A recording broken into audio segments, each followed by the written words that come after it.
I want you to find 10 to 15 minutes. That's it. That's all it takes. 10 to 15 minutes. I want to teach you how you use some simple things to push through the excuses that are always going to be there and the fear that's always going to be there, so that you can do what you need to do every day in order to inch yourself closer to whatever that big goal is.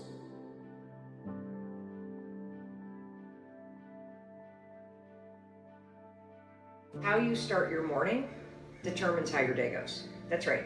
How your morning starts determines how your day goes. There's so much research about productivity and happiness, and so many of you are focused on, what do I need to do? What do I need to do? How do I get more stuff done? And you get busier and busier and busier. And I want you to understand something. Being productive, being happy, being in control of your life, it has nothing to do with when you get up. It has everything to do with how you get up. And so a routine refresh is something that you have to do. You have to do it because you must have a morning routine. If you don't have a morning routine, your entire day will get hijacked. If you don't have a morning routine, you're going to wake up behind, you're going to wake up stressed out, you're going to wake up and make a major mistake, which is you're going to let the world come into your brain and set your priorities before you even put yourself first. And so a routine refresh is critical. Refresh your routine. Why is this important? Because there is so much science that talks about the power of your morning routine. And there's also so much noise out there about the morning routine. But all of the articles out there tend to be written by guys that have 2.5 hours before work starts to somehow drink mushroom tea and meditate and go to yoga and exercise and drink bulletproof coffee and sit in an infrared sauna. And I don't know what planet these people live on, but they clearly don't have children or a job they need to get to at 8 o'clock in the morning. I'm being realistic. I'm being realistic about the fact that you need a morning routine, but you need one that works for you. You see, I had a morning routine that used to take me 30 to 40 minutes last year when I had more time. I've had a morning routine that took an hour when I had time and the ability to go for a jog in the morning. I'd incorporate that in the morning routine. My morning routine, 10 minutes long. That's it. It's 10 minutes long because that's what works for me in this season of my life. And so I am inviting you to do a routine refresh, where I'm going to walk you through the science of a morning routine. I'm going to take you step by step in this guide through how you should be thinking about the components of what you want to do every morning in your morning routine. And I am also begging you to customize it so that it works for you. Because the truth is, if it doesn't work for where you are in your life right now, you're not going to do it. And the most effective morning routine is the one that you actually do every morning. I've got a question from Diego, and this is going to relate back to your morning routine. From Diego: I have a dream of opening my own restaurant, but I'm terrified to start.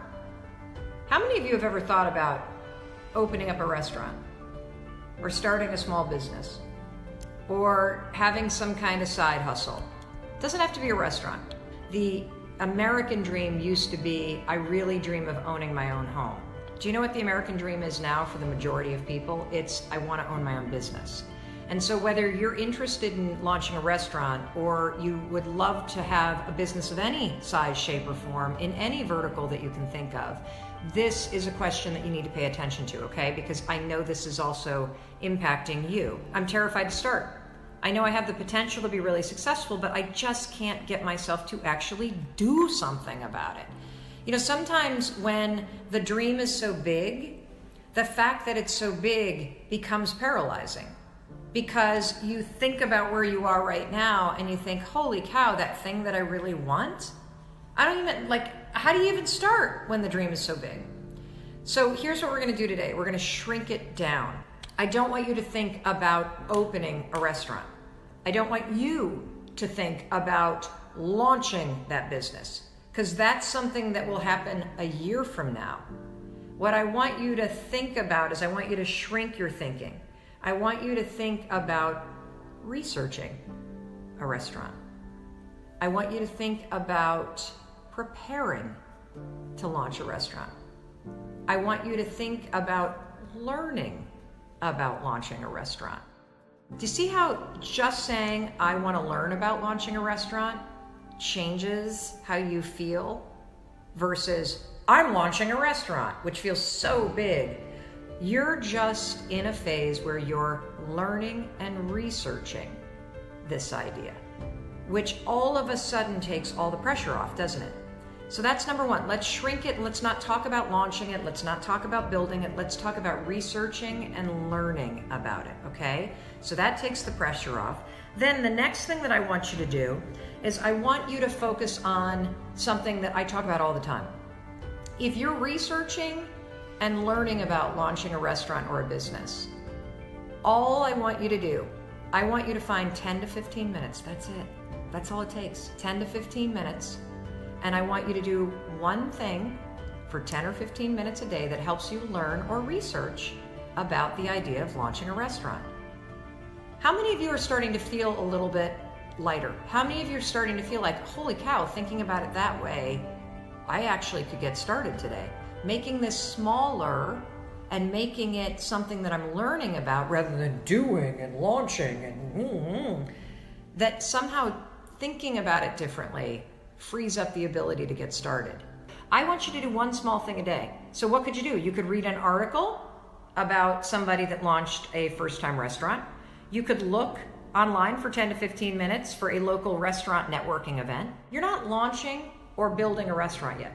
You're learning about it and you're researching it. And your job as a student of this subject is to do something every day for 10 or 15 minutes in order to learn or research it. That's it. That's all I want you to do, because here's what I know. If I get you to start doing that and you do this every day for 10 or 15 minutes, which you absolutely can, guess what's going to happen? You're going to feel momentum. You're going to feel like you're working on it. You're going to meet people that are interested in it. You're going to learn things that are going to lead to the next thing that you need to learn. And you will have mastered the art of getting started.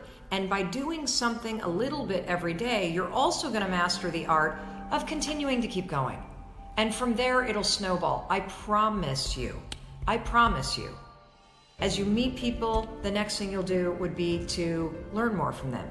As you read and watch tutorials about people that have started restaurants, as you watch television programming about it, you're going to feel more inspired. You're going to start to see, I think I can do this. That's going to lead to the next thing. Trust me when I say it's all about the little progress you make every day. I want you to stop talking about launching it and building it, and I want you to shrink it back to I'm learning about it and researching it. That's number one. Number two, 10 to 15 minutes a day, you are a student of this subject. That's it. Get yourself a notebook where you keep all your notes. Get yourself organized like you would as a student, and find one thing you can do every single day that teaches you a little bit something about this subject that you're really interested in. And trust me, it'll all happen just by doing that. There will always be an excuse not to do the things you need to do, particularly the things that scare you, that you have to dream, you have to visualize. And we're going to talk about the science of visualization. It's easy to dream. It's really hard to do. And I want to teach you how you use some simple things to push through the excuses that are always going to be there and the fear that's always going to be there, so that you can do what you need to do every day in order to inch yourself closer to whatever that big goal is. What I want you to do is I want you to use a science-backed tool called visualization to your advantage.